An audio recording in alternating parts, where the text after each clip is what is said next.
부동산에서 가장 많이 하는 거짓말이 있다고 합니다. 뭘까요? 네, 이 집 지하철에서 5분 걸려요. 네, 막상 걸어보니까 막 15분, 20분, 알고 보니까 우사인 볼트 기준이었던 거죠. 네, 부동산에서 가장 많이 하는 거짓말, 지하철에서 5분 거리예요. 마음에 안 드는 이성이 밥 같이 먹자고 할 때 우리가 어떤 거짓말 하나요? 미안해, 내가 시간이 없어서. 미안해, 약속이 있어서. 바빠서 미안해. 연인 사이에 가장 많이 하는 거짓말이 있습니다. 네가 내 첫사랑이야. 우와, 나 여기 처음 와봐. 막 이런 거짓말들 한다는 거죠. 엄마가 아빠에게 하는 거짓말이 있다고 하는데요. 4위는 뭐냐면, 여보, 돈 안 벌어와도 돼. 건강하기만 해. 4위, 엄마들이 자주 하는 거짓말. 3위, 여보, 이번 달도 마이너스야. 3위, 마이너스 아닌데 마이너스라고 한다는 거죠. 자, 2위, 엄마들이 아빠한테 하는 거짓말. 2위, 여보, 화 안 낼 테니까 다 솔직히 말해봐. 이렇게 어머니께서 거짓말을 하신다고 하고요. 자, 아빠와 엄마가 공통으로 하는 1위가 있다고 합니다. 서로. 네, 무슨 거짓말일까요? 이거 비싼 거 아니야. 싸게 주고 산 거야. 이런 거짓말을 한다고 하네요. 자, 국회의원들이 하는 거짓말 뭘까요? 존경하는 의원님. 예, 거짓말을 한다고 합니다. 자, 그런가 하면 우리 중학생 친구들이 가장 많은 거짓말이 뭘까요?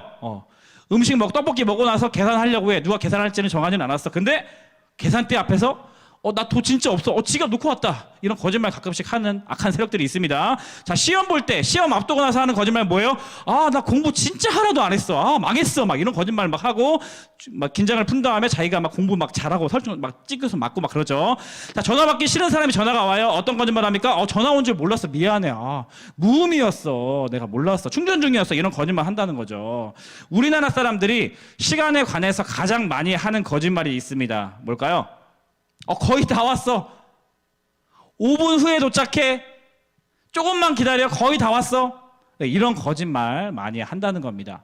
지금 코로나 때문에 여러분들 제가 신방을 잘 못하고 있어서 너무나 안타까운데, 네, 뭐 코로나 전에 여러분 신방할 때 학교 앞에서 스쿨 파밍이라고 해서 스파를 한다고 했는데 스파 신청하는 애들이 있어요. 그러면 그 학교에 가가지고 시간 정해가지고 어디서 만나기로 정한 다음에 같이 맛있는 것도 먹고 교제하고 사진도 찍고 막 그런 시간 갔는데, 분명히 하루 전날에 내일 수요일 2시 신전 떡볶이 앞에서 만나기로 했어요.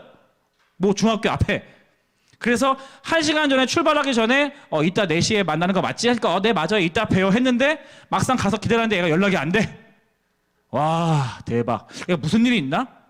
한 15분 20분 기다렸는데 연락이 안 돼. 대박. 30분 기다렸다가 늦게 카톡이 오는데 무슨 말이에요? 사실 저 약속이 있었어요. 죄송해요, 목사님.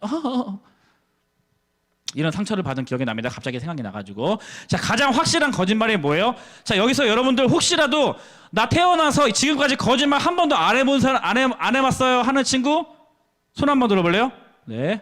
그 사람 제일 거짓말쟁이에요. 확실합니다. 네, 저 거짓말 한 번도 한 적이 없는데 이렇게 많은 사람, 거짓말 가장 확실한 거짓말쟁이입니다. 인간이 어떻게 거짓말을 안 하면서 살 수 있겠습니까? 네, 그죠? 모든 인간들은 크고 작은 거짓말들을 하며 살아간다는 이야기입니다. 자, 우리는 왜 이렇게 거짓말을 하고 살까요? 왜 우리가 거짓말하는 이유가 무엇일까요? 한번 생각해 본 적이 있어요? 네. 첫 번째 이유, 왜 우리가 거짓말을 하느냐? 다른 사람들에게 잘 보이고 싶어서 이렇게 거짓말을 합니다. 잘 보이고 싶어서 거짓말을 해요. 한 대학의 연구 결과가, 미국의 대학의 연구 결과가 있는데, 그 10분 동안 자기소개를 하라고 했습니다. 자기소개를 하라고 했는데, 근데 한 A그룹에는 상대방에게 호감이 보이도록 해야 한다는 목표를 줬어요. 그러니까 상대방에게 10분 동안 자기소개를 할 기회를 줘놓고 A그룹에게는 자기소개할 때 좀 상대방에게 호감이 가도록 그렇게 자기소개 해보세요라는 지시를 했고, B그룹에는 아무런 지시를 하지 않았는데요. 놀라운 결과가 생겼습니다. A그룹, B그룹 똑같이 10분 동안 자기소개를 했는데, 이 B그룹은요 10분 동안 0.83번의 거짓말을 했다고 합니다. 0.8, 한 번은 거짓말 거의 안 했다는 거예요. 근데 이 다른 사람에게 자기소개를 할 때 호감을 보이세요라는 그러한 지시를 하고 목표를 설정해준 이 A그룹 사람들은요 2.83번의 거짓말을 했다는 연구 결과가 있습니다. 무슨 말입니까? 다른 사람들에게 잘 보이기 위해서 내가 과장을 한다던가 없던 일을 지어서 말한다던가 아니면 있던 일을 하지 않는다던가 이러한 약간 거짓말을 한다는 거예요.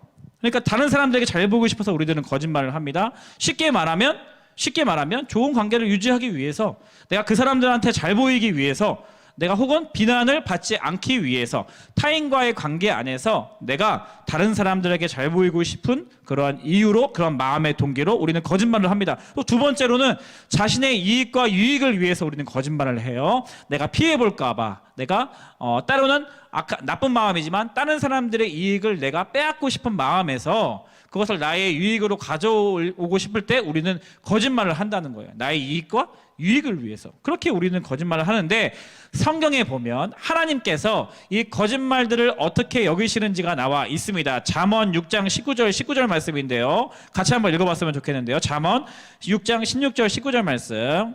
시작. 여호와께서 미워하시는 것 곧 그의 마음에 싫어하는 것이 예는 7가지이니 곧 교만한 눈과 거짓된 혀와 무죄한 자의 피를 흘리는 손과 악한 계교를 꾀하는 마음과 빨리 악으로 달려가는 말과 거짓을 말하는 망령된 증인과 및 형제 사이를 이간하는 자이니라. 하나님이 싫어하시는 것, 이거 직설적으로 지금 잠언에 표현되어 있습니다. 하나님이 싫어하시는 것이 6가지, 7가지가 있는데 그 중에 3가지가 뭐예요? 거짓된 혀, 거짓을 말하는 증인, 그리고 형제 자매 사이를 이간하는 사람, 이간질하는 사람. 이런 사람을 하나님께서 싫어한다고 분명히 성경에 나와 있습니다. 하나님께서 싫어하기 때문에 우리는 거짓말을 해서는 안 됩니다. 거짓된 혀 싫어하세요. 거짓을 말하는 망령된 증인 싫어하십니다. 형제 사이에, 자매 사이에 이간질을 하는 사람 싫어하십니다. 그리고 또 성경에 보면은 하나님께서 거짓 맹세하지 말라고 하셨잖아요. 그리고 서로 거짓말하지 말라고 하셨고 내 이웃에 대하여 거짓 증거하지 말라 하셨습니다. 하나님께서 이렇게 거짓을 싫어하시는 분이신데 거짓말을 계속하면 어떤 사람이 되는 거예요? 하나님께서 싫어하는 것을 골라서 하는 사람이 되는 것이죠. 성경에서 등장하는 최고의 거짓말쟁이가 있습니다. 누굴까요? 바로 김구라 씨 아닙니다. 네, 바로 마귀죠. 마귀는 거짓의 아비예요. 거짓의 아비. 우리를 미혹해 하는 타락한 존재인데 마귀가 우리로 하여금 거짓을 부추깁니다. 그리고 거짓된 삶을 살도록 유혹합니다. 이번만 거짓말에서 위기를 벗어나라고 속삭입니다. 한 번만 거짓말하는 건 괜찮아. 이런 목적으로, 이런 의도로 거짓말하는 건 괜찮아. 에이, 괜찮아. 야, 다 거짓말하는데 어떻게 사람이 정직하게 살 수가 있어? 이번만 거짓말하면 사람들에게 인기를 얻을 수 있잖아. 이 위기를 몸에 사면 너 괜찮은 삶 할 수 있잖아. 라고 이렇게 이미지 관리 잘할 수 있다고. 다른 사람들을 어떻게 보겠어? 속여야지, 숨겨야지, 과장해서 말해야지, 거짓말해야지. 이렇게 계속 속이는 자가 있다는 거예요. 바로 마귀라는 거예요. 이 마귀는 뭐가 진실인지 거짓인지 헷갈리게 하고 혼란스럽게 하고 우리 눈을 가리워서 미혹하게 하는 바로 마귀라는 그런 존재가 있다라는 사실입니다. 그래서 그렇기 때문에 우리가 거짓말하고 속이고 이간질하고 거짓 증거하고 거짓 맹세하고 하는 사람들을 예수님께서 심지어는 뭐라고 말씀하셨냐면 마귀의 자식. 더 시원하게 말하면 이 마귀 새끼들아, 마귀의 자식들아, 이렇게 예수님께서 말씀하셨습니다. 요한복음 8장 44절 한번 읽어볼까요? 제가 너희는 너희 아비 마귀에게서 났으니 너희 아비의 욕심대로 너희도 행하고자 하느니라. 그는 처음부터 살인한 자요 진리가 그 속에 없으므로 그 진리가 서지 못하고 거짓을 말할 때마다 제 것으로 말하나니 이는 저가 거짓말쟁이요 거짓의 아비가 되었음이라. 거짓은 사단으로부터 말미암는 것인데 거짓을 통해 우리의 본성이 드러난다는 것이고, 우리가 거짓말하게 되는 이유는 우리의 본성이 타락했기 때문에 그 타락한 우리의 본성을 사단 마귀가 계속 유혹하고 미혹하고 혼란스럽게 하고 거짓으로 속임으로 말미암아 우리가 거짓말을 하게 된다라는 것이죠. 그러면 거짓말을 하게 되면 어떻게 됩니까? 계속 거짓말을 하는 삶을 살면 그 결과가 어떻게 되냐? 첫 번째, 거짓말하면 이러한 인생을 살게 됩니다. 첫 번째 뭡니까? 거짓말에 매이는 삶을 살게 된다. 거짓말에 매이는 삶을 살게 된다. 매이게 돼요. 매이게 됩니다. 억압받게 돼요. 거짓에 매이는 삶을 살게 돼요. 거짓말을 숨기기 위해서 또 다른 거짓말을 해야 하는 삶으로 살게 된다는 거예요. 여러분 경험한 적 있잖아요. 엄마 용돈 좀 주세요. 그래. 왜 무슨 뭐에 필요하니? 학교 미술 수업 준비물로 물감 세트를 사야 하는데 2만 원이 필요해요. 이렇게 달라고 받았어요? 근데 알고 보니까 그 친구가 물감 세트를 사는 게 아닌 게 어때요? 여자친구 선물 사주고 남자친구 선물 사주고 PC방 가려고 게임 먼저 충전하려고 그렇게 한 거예요. 좋아. 넘어갔어. 하루가 지났어. 물감 세트 산다고 해서 엄마가 돈 줬는데 엄마 입장에서는 갑자기 동생이 학교 준비 물감 세트가 필요하다네? 근데 못 준비했어. 현아, 그때 지난번에 샀던 너 물감 세트 좀 가져와봐. 동생이 학교 준비물로 가져가야 되는데 엄마가 못 사와서 네 거 먼저 빌려줘. 망했다. 어떡하지? 사실 엄마 거짓말 해야 돼요. 모기기를 모면해야지. 사실 엄마 그 물감 세트 내 친구 영석이가 걔 불쌍한 애 있잖아. 돈 없어가지고 가난하네. 내가 그 친구의 물감 세트 없다고 해가지고 내가 이걸 엄마 줘버렸어요. 그냥 죄송해요. 거짓말을 한 거야. 거짓말. 그랬구나 우리 아들. 아이고 착해라. 그래 영석이가 집이 어렵구나. 우리 영석이 위해서 기도하자. 이렇게 엄마가 좀 넘어갔어. 이러한 거짓말을 계속 피하기 위해서 한번 영석이 한번 우리 집에 초대하라고. 엄마가 맛있는 거 사주겠다고. 엄마 안 돼. 영석이 시간 없어. 바빠. 아니야. 엄마, 영석이 얘기 들어보니까 엄마가 좀 맛있는 거 사주고 싶어서 그래. 집에 좀 왔어. 영석아. 사실 내가 우리 현이한테 너의 얘기를 들었어. 집이 많이 어렵다고. 아닌데요 어머니. 저희 집 부자인데요. 이게 무슨 뜻입니까? 계속 거짓말을 피하면 피할수록 계속 거짓말을 하면 거짓말을 덮기 위해서 계속 또 다른 거짓말을 하고 거짓말로 그것을 계속 덮으려고 하는 그런 삶을 살아가게 된다는 거예요. 거짓말에 매이게 된다는 거예요. 그러니까 자기가 한 그 거짓말에 갇히게 됩니다. 매이게 됩니다. 언제까지? 진실이 드러날 때까지. 그리고 심지어는 계속 거짓말을 계속 반복적으로 하게 되면 어떠한 착각이 일어나냐면 그 거짓된 것이 내가 처음에는 내가 거짓말하는 것을 인식하지만 그 거짓말을 계속해서 반복적으로 하면 그 거짓말이 사실로 나 스스로도 인지하는 정도까지 가게 된다는 거예요. 거짓말을 많이 하면 거짓말에 매이는 삶을 살게 된다는 거고요. 두 번째 결과는 뭐냐? 거짓말을 많이 하게 되면 거짓말에 쫓기는 삶을 살게 된다는 거예요. 쫓기는 삶이에요. 내가 거짓으로 도둑질한 금괴를 지금 오른쪽 주머니에 이렇게 품고 있다고 생각해 보세요. 가지고 있다고 합시다. 항상 불안합니다. 눈치를 봅니다. 사람들을 의식합니다. 누가 날 본 적은 없는지. CCTV에 찍힌 거 아니야? 그리고 내가 거짓말을 했다는 이 거짓으로 물건을 훔쳤다는 사실이 드러날까 봐 염려하고 걱정하고 두려워해요. 사실이 드러나면 내가 거짓말했다는 것이 탄로가 나잖아요. 그것이 너무 두려워서 쫓기는 삶을 살아요. 언제까지? 네, 진실이 드러날 때까지. 삶의 우선순위가 온통 이 거짓을 숨기는데 이 거짓이 드러나지 않기 위해 모든 관심과 에너지를 쏟을 수밖에 없는 삶으로 살아가게 된다는 것이죠. 언제까지? 진실이 드러날 때까지 계속. 여러분 혹시 지금 살아가고 있는 과정 가운데서 거짓말하는 물건 혹은 거짓말해서 얻은 어떤 물건, 어떤 그런 거, 다른 사람들에게 들키지 않고 싶은 물건을 가지고 있습니까? 불안하죠? 눈치 보죠? 염려되죠? 걸릴까봐? 그리고 어떻게 해서는 걸리지 않기 위해서 애쓰고 우선순위를 그것을 덮으려고 하는 그런 에너지들을 사용하는 삶을 살게 된다는 거죠. 그런가 하면 세 번째, 거짓말하면 어떻게 되는가? 거짓말로 인하여 파괴시키는 삶을 살게 된다. 이 거짓말은 파괴력이 있거든요. 이렇게 매이고 쫓기는 삶을 사는 인생의 끝이 망합니다. 무너집니다. 자기의 삶을 파괴시킵니다. 거짓된 혀는 잠깐입니다. 자신이 한 것 거짓 때문에 망하게 되는 거예요. 자신의 인생은 망하고 또는 자신의 인생뿐만 아니라 내가 한 거짓말을 믿고 그 거짓말에 영향받았던 다른 사람의 인생까지도 망치는, 파괴시키는 삶을 살아가게 된다는 거예요. 거짓말을 믿었던 그 사람들을 파괴시켜요. 우리나라의 사기죄, 위증죄가 얼마나 높은지 몰라요.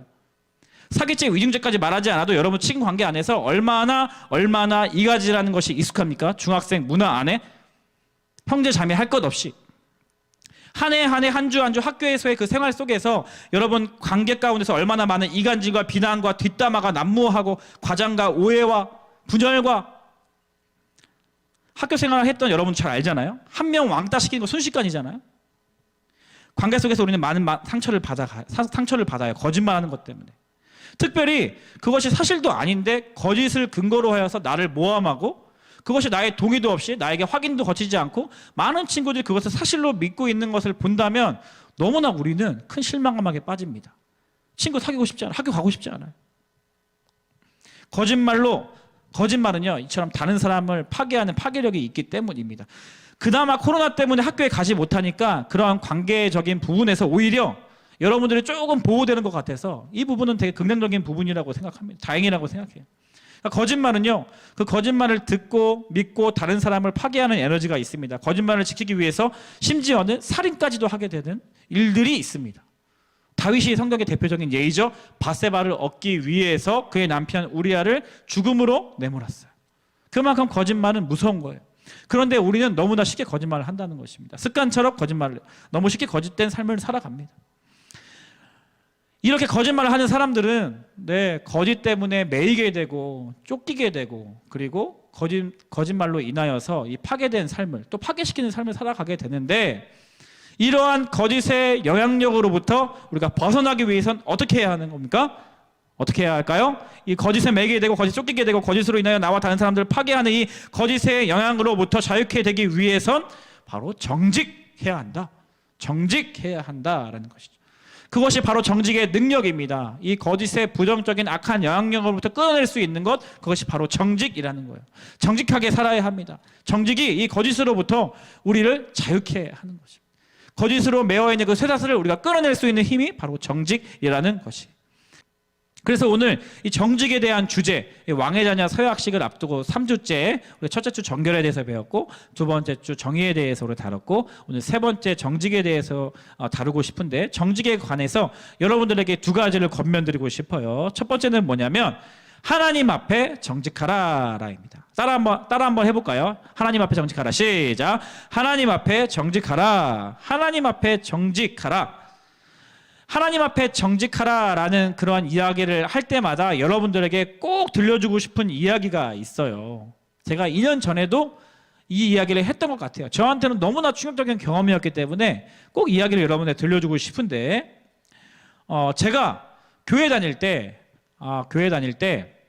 그 주일 예배 전날에 와이셔츠가 한 장이 필요해서, 대학생 때였어요. 대학교 2학년 때였습니다. 그래서 제가 와이셔츠 한 장이 필요해서 와이셔츠를 사야겠다는 생각을 하고 있었어요. 정장 바지는 있었는데 와이셔츠가 없어서. 근데 지하철 환승하는 구간에 세상에 정장 와이셔츠가 5,000원 파는, 5,000원. 엄청 싸잖아. 그래서 내가 그거를 사야겠다 마음 먹고 사람들이 막 많이 몰려있길래 마음에 드는 와이셔츠를 정하고 아주머니한테 이거 주세요라고 했습니다. 근데 그 아주머니께서 사람들이 막 너무 많이 몰려와서 정신이 없어졌는지 누구누구 엄마 일로 와서 이것 좀 봐주세요라고 하시더니 그리고 가셨어요. 근데 다른 아주머니께서 오셔가지고는 저한테 와이셔츠를 봉지에 담아두시고 안녕히 가세요 이러는 거예요. 제가 돈을 안 드렸거든요. 그래서 제가 순간 한 10초 동안 고민했죠. 누가 날 보는 사람이 있나? 그때는 CCTV가 없었거든. 그래서 고민하다가 왔어요, 집에. 돈을 안 내고. 그렇게 까맣게 잊고 있었습니다. 그랬는데 그 다음날 예배 시간이 되어가지고 제가 앞자리에서 앉아서 예배 드리다가, 제가 다니는 교회는 헌금바구니를 돌리고 있는 교회였거든요. 근데 헌금을 또 준비를 못한 거야. 그래서 갑자기 헌금 준비 못했다 해가지고 갑자기 주머니에 돈 있나? 했는데 5,000원이 있는 거야. 5,000원이. 다행이다. 사람 헌금바구니 돌 때 안 내면 좀 창피하잖아. 그래서 다행이다 하고 빨리 그 5,000원을 헌금바구니에 넣었죠. 근데 손에서 5,000원을 내리는 움켜쥐고 있던 5,000원을 딱 펴는 순간 제 마음속에 분명하고 확실한 성령님의 음성이 들렸습니다. 현아, 내가 너의 헌금을 받지 않는다. 깜짝 놀랐어요. 제가 예배 시간에. 뭡니까? 하나님 보시기. 우리가 사람의 눈 속일 수 있습니다. 나 자신 속일 수 있습니다. 사람들이 보지 않았다고 해서 내가 보이는 사람들의 눈을 속일 수 있어요. 근데 하나님의 눈은 속일 수가 없죠, 우리들은.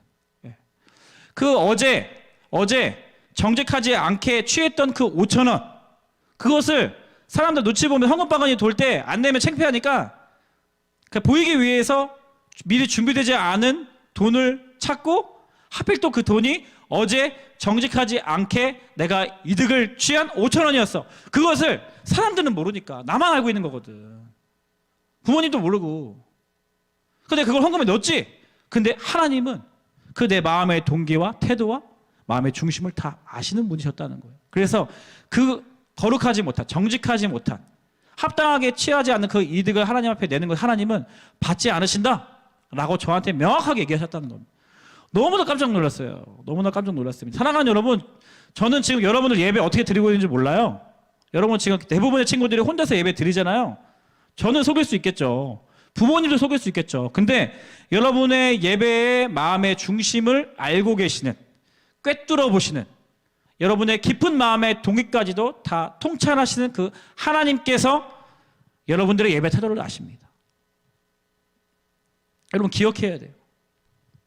이게 코람데오 신앙 아닙니까? 우리가 언제 사람들이 보던 사람들이 보지 않던 하나님께서 나와 함께 하심을, 하나님께서 나를 지켜보고 계심을 우리가 인식하면서 하나님 앞에서 행동하는 것, 그것이 우리에게 너무나 필요한 하나님 앞에 정직이라는 사실입니다. 하나님 앞에 정직하십시오. 하나님이 다 여러분의 행동뿐만 아니라 여러분의 마음과 여러분의 생각과 여러분의 마음의 동기와 모든 마음의 태도들을 다 알고 계십니다. 하나님 앞에 거짓말할 수가 없어요. 그런가 하면 두 번째 정직에 관한 여러분에게 권면드리고 싶은 건 두 번째는 나 스스로에게 정직하라. 나 스스로에게 정직하라.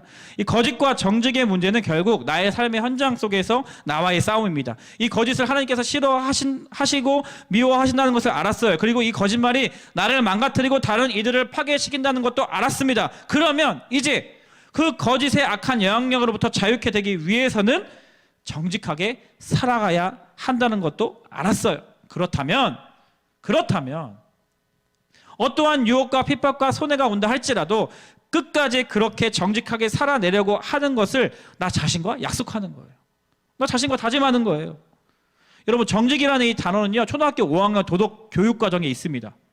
바를 정, 곧을 찍, 바른 길이라고 생각하면 굽히지 않고 계속 걸어가는 거예요. 이것이 맞는 길이라고 생각하면 그 발걸음 멈추지 않고 계속 걸어가는 거예요. 세상 사람들 거짓말합니다. 부당한 이득을 취합니다. 오히려 거짓말하고 걸리지 않고 잘 성공하는 것 같아 보인다 할지라도 변하지 않는 사실, 영원히 변하지 않는 사실, 그 진리 되신 예수 그리스도를 믿는 우리들은, 정직하고 진실하시고 신실하신 그 하나님을 믿는 우리들은, 그 하나님의 자녀가 된 우리들은 정직하게 삶 가운데서 살아가야 한다는 것이죠. 2년 전에 정직에 대한 설교를 하면서 제가 이런 간증을 한 적이 있어요. 그 주도 신기하게도 정직에 대한 설교를 하는 주였는데 어떤 일이 저에게 있었냐면 치킨 2마리를 결제했습니다. 근데 놀랍게도 사장님이 치킨 1마리만 결제해 주셨습니다. 아싸, 18,000원. 나이스, 18,000원. PC방 18시간 막 이러면서 아싸 막 이러면서 고민하다가 왔어요. 왔는데 현아, 정직해야지. 다시 돌아가서 다시 2마리 결제하고 와라. 이런 또 하나님의 마음을 주셔가지고, 사실 이런 마음 주기 전에 제 스스로가 정직해야겠다 이런 마음이 먼저 들었다. 나 스스로 앞에 정직. 그래서 돌아가서 사장님, 치킨 2마리 샀는데 왜 1마리만 결제해 주셨습니까? 말씀드리고 다시 돌아왔습니다. 그냥 나왔으면 더 멋있었는데 서비스는 안 주시나, 이 말을 했다는 거 아니겠습니까? 제가 이것을 2년 전에 정직에 대해서 얘기할 때 이런 설교를 했어요. 근데 더 놀라운 건 뭔지 아십니까? 그 다음 주에 이 설교를 듣고 민준이한테 연락이 왔어요. 민준이, 여러분 민준이 아시죠? 네, 타락한 민준이, 교만한 민준이. 네, 여러분 1학년도 올라오자마자 뭐 후배들에게 뭐 꿀팁 알려주겠다고, 청매 꿀팁 알려주겠다고 겸손한 척 다 하다가 그 다음 주 한 주 만에 돌아서가지고 성님 고등부가 더 좋다고 타락해서 다시 지금 돌아와서 회개하고 지금 열심히 살고 있는 아이가 있는데, 이 민준이가 이런 간증을 했어요. 글씨 잘 보이시나요? 전도사님, 제가 그때 전도사님입니다. 전도사님, 앞으로 다시 돌아오지 않겠죠? 제 인생에 있어서. 전도사님, 저 오늘 도사님이랑 비슷한 일을 겪었어요. 무슨 일? 그 치킨집에서 방문 포장 3마리 시켰는데 2마리 값으로 계산해 주셨다는 거야. 완전 똑같은 경험 아닙니까? 그래서 가려고 차에까지 탔대. 근데 다시 내려와서 3마리 값을 지불하고 왔다는 겁니다. 와, 그래서 제가 야, 정직 실행했냐? 캬, 멋지다.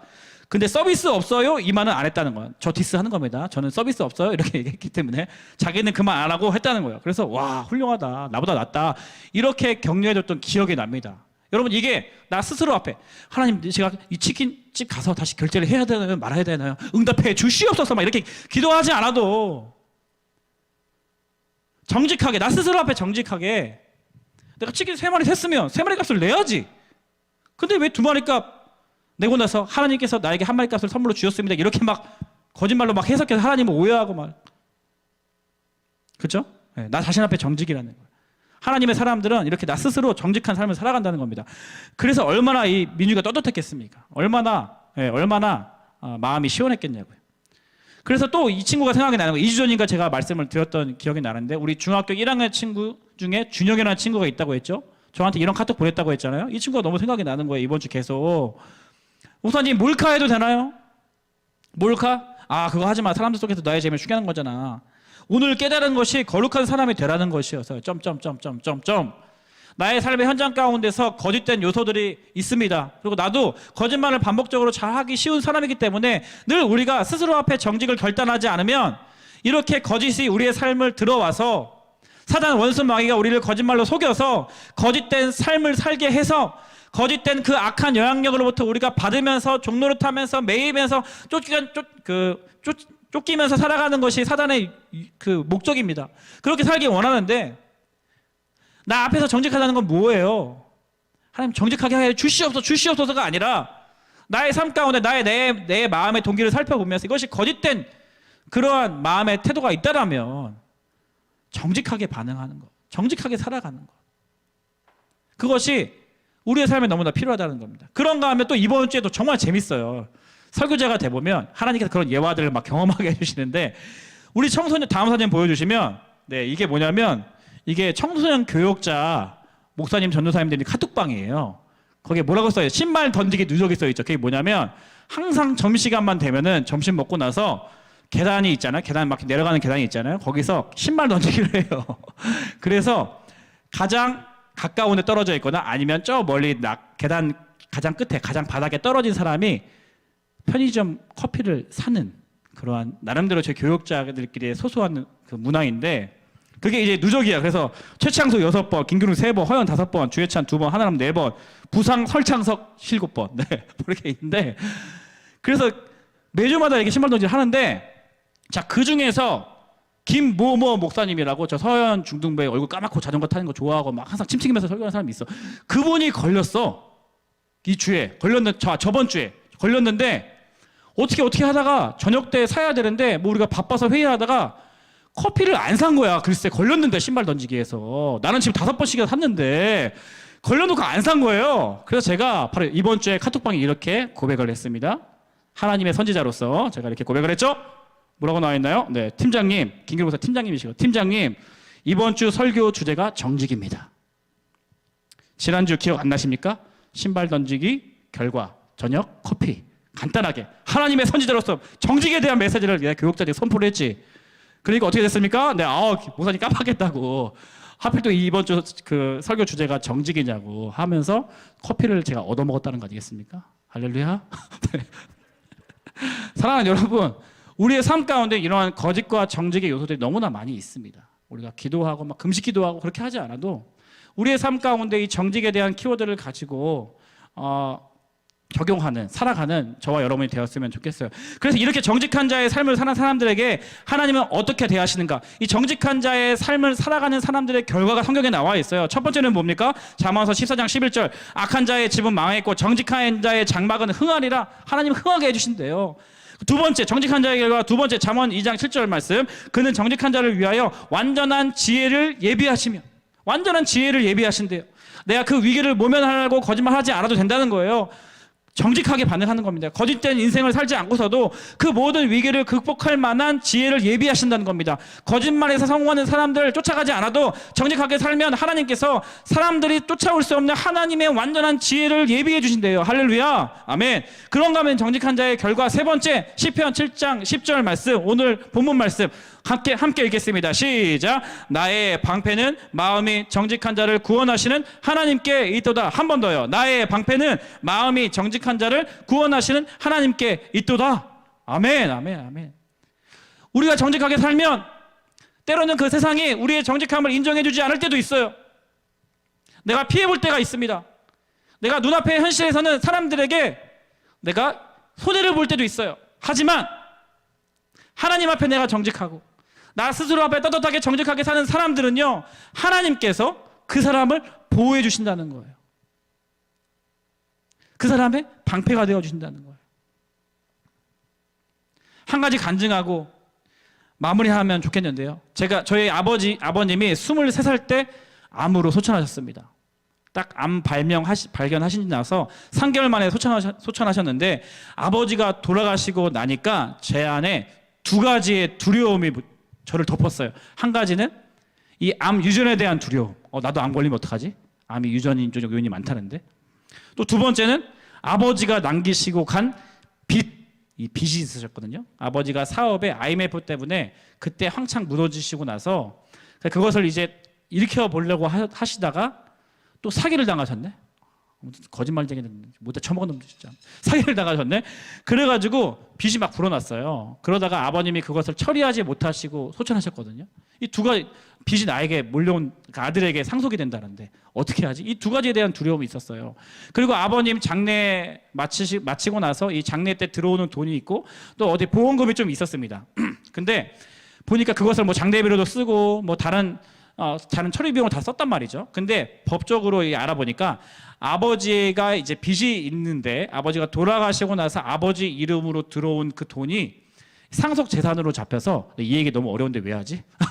상속 재산이 잡혀서 가족들이 쓰면 안 된다는 법적인 근거가 있는 거예요. 왜냐하면 이 빚이 있으셨기 때문에 이 빚의 권리를 주장할 수 있는 사람들에게 그 돈이 우선순위가 있는 것이지 가족이 쓰면 안 된다는 그런 것이, 제가 몰랐지. 장난치르고 막 정신없게 하다 보니까 그 아버지로부터 오는 보험금이나 장례 비용으로 썼단 말이죠. 그러고 나서 그렇게 쓰게 되면 어떻게 되냐? 이러한 이제 아버지에게 돈을 받아야 하는 분들이 법적으로 이렇게 소송을 걸면은 3배, 4배 이상 갚아야 된다. 이러한 법적 조항이 있는 거예요. 너무 엄마랑 저랑 너무 두려움에 떨었습니다. 어떻게 해야 되지? 큰일 났다. 어떻게 해야 될까? 하는데 막 뭐 여러 법적인 뭐 전문가들 찾아보고 하는데 어느 한 변호사님이 자기에게 돈을 좀 많이 이렇게 좀 비용을 많이 내면 내가 이거 다 없던 일로 해주겠다. 그러니까 그 법원에 정직하게 고백하지 않아도 된다. 내가 다 도와주겠다. 괜찮다. 이거 어려운 거 아니다. 자기에게 수고비만 좀 주면은 하게 되겠다. 그래서 어머니가 거기에 혹하셔가지고 너무 두려우니까, 왜냐하면 우리 막 일부러 잘못한 거 아닌, 두려우니까.